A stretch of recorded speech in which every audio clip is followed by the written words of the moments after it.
Anyone who's ever driven a Panamera will immediately know what we mean when we say it's the sports car in its segment. As designers, of course, our job is to visualize precisely that.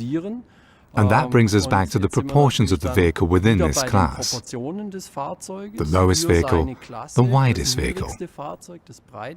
Small details such as the shoulder above the rear wheels. The fact that the passenger cabin tapers off towards the rear.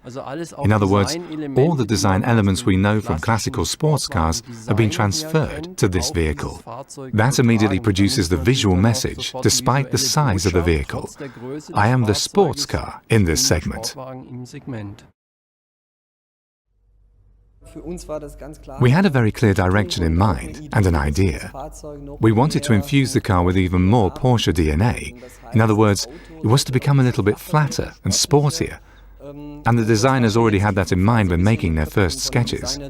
To me, this meant that I wasn't trying to present the car simply as a saloon, but to take it a step further. It was to be a sports car at the same time. The first generation we created was a vehicle that has lots of character. And we wanted to do the same with its successor, the new Panamera. That's why the line of the roof was settled right from the start. But the clear expectation was that it should be further optimized and improved compared with its predecessor. Looking at the tail of the new Panamera, it's the same issue, more pronounced, with more character. Again emphasizing the theme of width, reducing the optical height.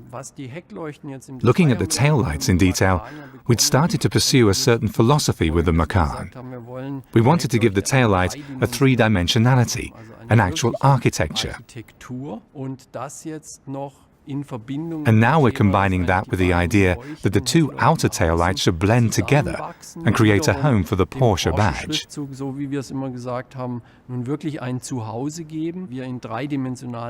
It will be particularly interesting to see what it looks like at night, which is when many vehicles basically lose their brand identity. Here, though, it will be completely clear and unmistakable, when I'm driving along behind the car at night, that it is, first and foremost, a Porsche. An important feature of the interior is again the emphasis on breadth, and that we actually want a slim-looking information panel. To me personally, the real highlight of this vehicle is the wide screen, which is completely integrated into the surface.